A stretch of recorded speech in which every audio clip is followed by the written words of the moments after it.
Hey students, in this video I'm going to go over the notes of 8.1. This is the beginning of Unit 8 and it is about new functions. In this unit we're going to explore the functions that have this radical sign right here. So this is mostly based on radical functions. And we are going to specifically look at square roots and cube roots only. This first part of the notes, though, 8.1, is just describing how these graphs can transform, how they can change. So it goes back to the transformations we've discussed in previous functions where we identify values that are placed in the function that affect it either by shifting up or down the graph or shifting left and right. Also, maybe reflecting it over the x-axis or over the y-axis, and then also stretching it or shrinking it, which we know it more like compression. You also need to decide if it's a vertical or horizontal compression or stretch, and that is something, again, that is based on the a and b values in the function. So inside the radical sign, you're going to have the b value, which again, the b value is what tells you when it changes horizontally. The vertical change happens with the a value, and the a value will always be found outside of the radical expression. So in the notes, we talked about how the parent functions look for the square root. And so this is just simply the square root symbol, the radical, without any root outside. It's just square root. And this is what it looks like when you graph the parent square root function. This circle that I have right here is pointing to this point of the graph right here, where if this graph changes, shifts up or down or left and right, this is the point that will help you identify how it changed. So right now it's at 0, 0, but that one is the one that will tell you if it's moved left and right or up and down. Also, you need to identify the domain and range for the graphs as we explore them. And right now, we do have 0 or higher for either direction, domain, or range. So our interval notation for this will be minimum of 0, maximum of infinity, whether it's left or right or up and down. And then the set notation will be x has to be greater than 0 or y has to be greater than 0 based on domain and range accordingly. The other parent function is the cube root, and this is what it looks like. A little swirled, also touching at the origin. And this middle point, the origin, is where it's showing the circle again of the dot that will help us identify how it moves left and right or up and down. So right now it says 0, 0, but as it shifts, that's the point that will tell us where the movement happened. For domain and range on this, we notice that you do have arrows going left and right forever, and also at an angle going down and up forever. So we do have infinity on both ends for this one, and then we also have all real numbers for the set builder notation. All right, so in class we practiced 2 examples together, and then I asked you to go over the others on your own. So in this video, I'm going to go over all those examples if you want to verify the work, or also if you just want to fast forward to the examples you want to see explained. All right, so for this first one, we need to look at the radical function that you're given. You're either given the square root or the cube root. In this case, you only have the square root. So that means that we are starting with this parent function right here. So let me just sketch that real quick. Start at 0, 0, and it goes something like this. And it's just a sketch, so I'm not going to worry about the precise of where the points are at the moment. I'm just going to worry about, can we describe the transformation that happened to that parent function and what is the new domain and range of the function. So when we look at this and we understand that the parent function is just square root of x, we notice that this 2 value was inserted inside the radical. And if we compare that to our notation here of the transformations, we realize that that is an h value, that it will need to be described as shifting left or right. So we can annotate that here, that this is an h value, and it will affect the left and right. I do want you to use your resources, so the calculator can help you here. I'm gonna just put this aside and lower the light a little bit. So the parent function here is just square root of x, and we're gonna graph square root of x plus 2. This shows that the parent function is now over here, so it shifted left 2 units. So that will be the transformation we're gonna describe. Shifts left 2 units. And then in the sketch, I'm going to just move this period that right here, this dot of the point, 2 units to the left. Our new domain, because of that movement, is going to show that our new minimum going left is -2. And then our maximum is still infinity. Therefore, our new annotation for this is saying that all x values that are greater or equal to -2 are our domain. For range, we can also verify by identifying the order pair how the range didn't change. So it went from 0, 0 to -2, 0. This is showing that only the h value changed and not the k value. So because the k value didn't change, there was no movement up and down. We have the original range, which is anything from 0 or higher. And then also y is greater than or equal to 0. So that's the first example with the descriptions in the domain and range. The second example, we identified that this does have the cube root. So when you do have that little cube root, we are going to have a parent function that looks like a swirl sideways. So it does touch at 0, 0, and then it just kind of goes like this, like a little swirl. And from here, we have the transformations of this 2 and this 3. Notice that the 2 is inside the radical symbol, and then the 3 is on the outside.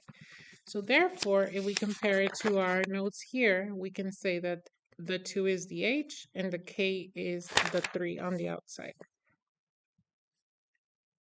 Based on the previous example that we did, here we had x plus 2 and it moved to the left.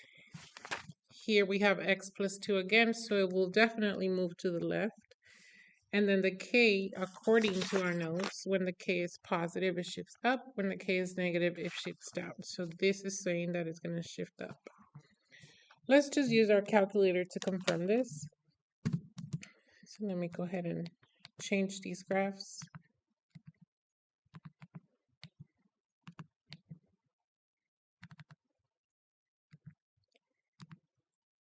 And we have x plus 2. Make sure you get out of the radical in order to add the k value outside of the radical. And this calculator, for some reason, it's giving me only half of this graph. Let me get another calculator real quick.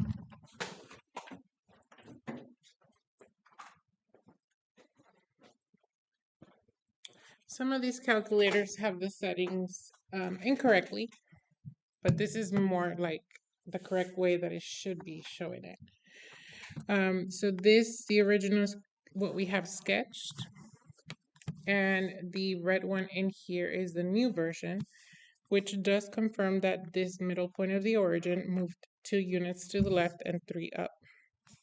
So in our sketch, we're just going to move this center circle of the period or the dot of the graph 2 units to the left, 3 up. And then we're just going to sketch the swirl that goes with that. So transformations, we're going to say that it shifts left, sorry, 2 units and then up 3. And then for this type of graph, the domain and range, we notice that you're still going to have arrows at the end, even though the shifting happened. And these arrows are still going to show that the graph keeps going left and right and up and down at an angle. So the domain and range are still going to be negative infinity and positive infinity, or the other way with the set notation of x is an element of all real numbers, or y is an element of all real numbers. Pretty much you're saying that all the x values and all the y values are being used. All right, let's try a couple more examples. So on this one, we have the square root, which means that our original function starts at the origin and just looks like that. And from here, we notice that now we have an a value besides the h and k value. And from previous examples, we noticed that when it's x plus 2, we're going to go to the left. This is x minus a number, so this is most likely opposite direction, which is to the right. And then the k value, when it was plus 3, went up. So this is minus 2, so most likely it's going to go down. Now the a value, if you look at the notes right here, it's telling you that the a value, if it's a certain value, it's going to either stretch or compress. So right here, a is greater than 1, it stretches. If a is less than 1, it compresses. A value that we have right now is a 2, so we're going to say here that it's going to stretch. And then as far as vertical or horizontal compression, we mentioned that outside of the radical, that is a vertical transformation, so we're going to say it's a vertical stretch. I'm going to use the calculator to demonstrate how that looks individually. I've mentioned in previous units that if you want to graph one at a time to confirm what it does, you can as well.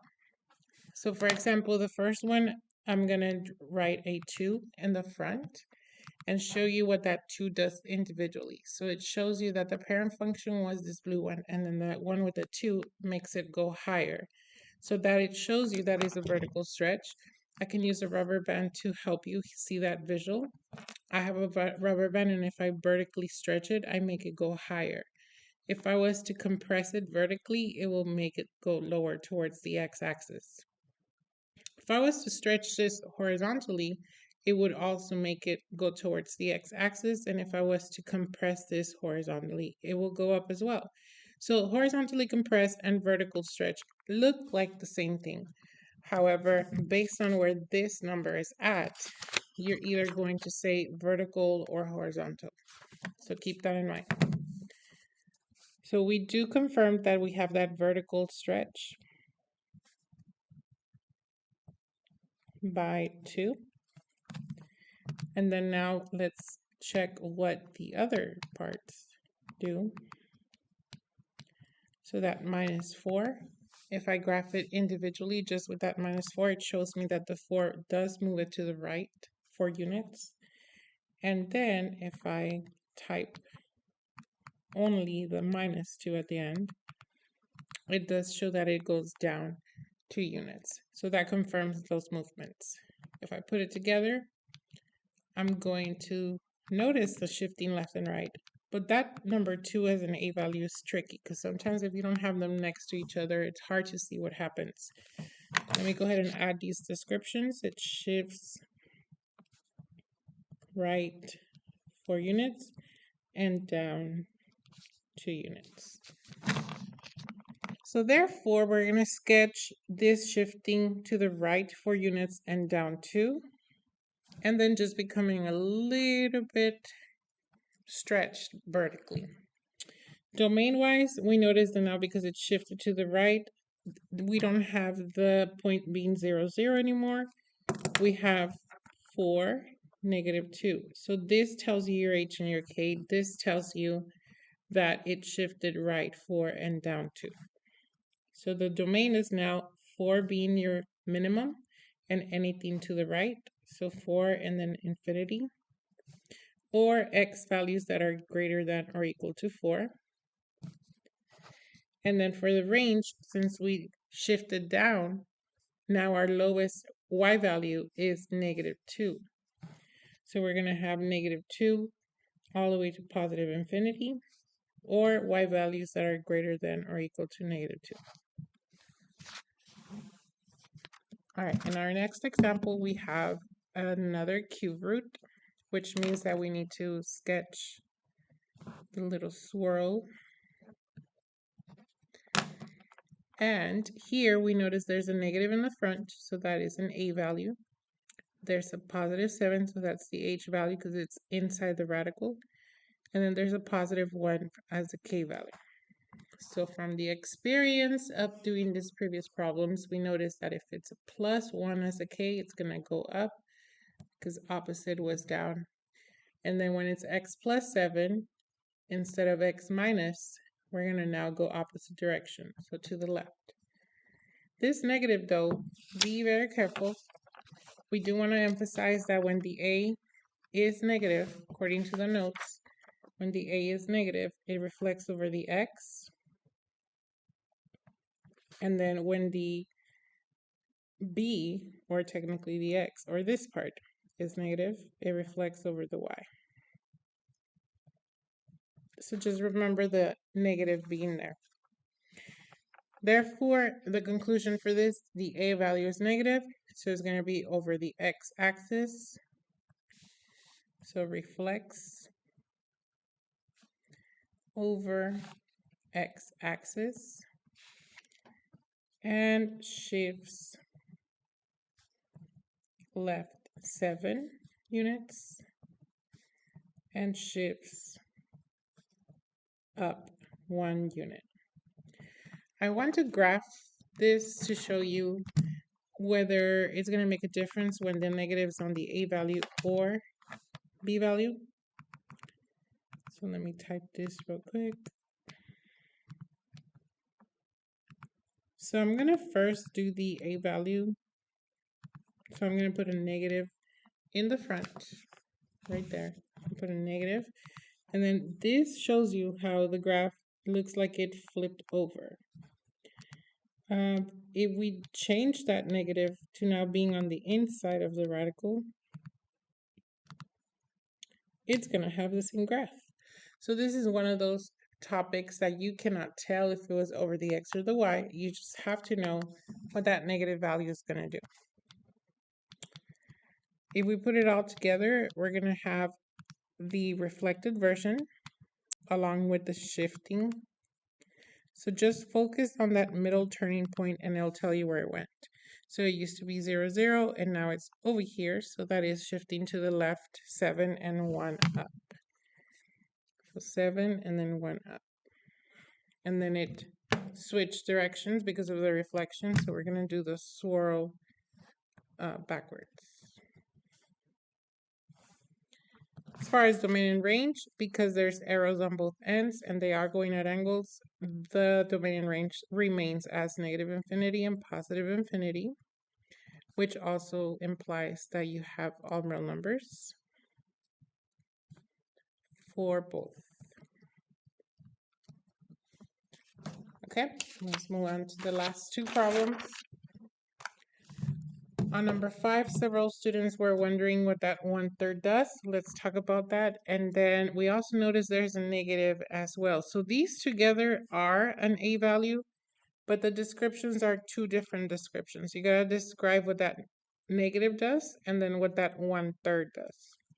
And then the 6 and the 1, they're still your h and k. There's still the up and down and left and right. So -1 as a k is going down. Positive 6 is an h. Let's look again carefully at what it should look like. When it was -4, it moved to the right. When it was plus, it moves to the left. So you're going to make a note that it's kind of like opposite of what you see. This is just a square root. It's not a cube root. So we're talking about just having this graph change. And we're going to shift it down 1 and to the left 6. So this is where this new dot is going to be at. The fact that it's negative on the a value, we said it's going to be reflected over x axis. And then we need to talk about what that 1/3 does. So let's graph it just so you can see what that 1/3 is going to do. And we have just square root. And then I'm going to type the 1/3.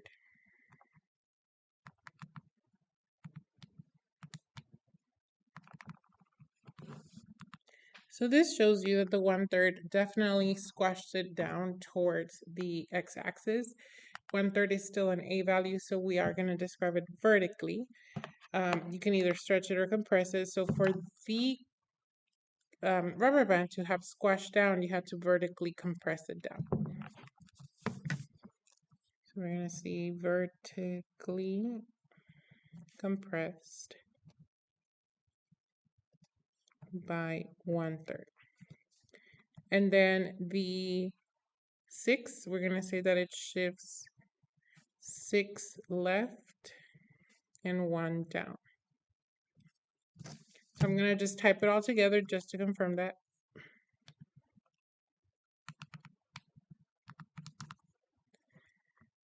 And it looks like it did. It shifted to the left and then down, and then it's super flat compared to how the original is. So we're just going to sketch something like that. For the domain, because it's shifted, we no longer have 0, 0 as our x and k. I'm sorry, h and k. Now we're going to have -6, -1. So your h confirms that it goes left, and the k confirms that it goes down. So your domain is -6 or anything higher.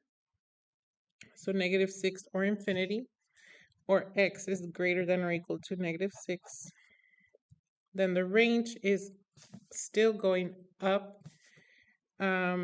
Actually, that was my mistake. The negative needs to make it reflect over the x-axis. So instead of going up, I need to have graphed this with a negative in the beginning, and it would have confirmed that it flipped. So it's actually going down. That means the range, it's not going to be above -1, it's going to be below -1. So the minimum here, because you still got to write it as minimum and maximum, the lowest that this can go, it's infinity, because this graph is going to keep going at an angle down.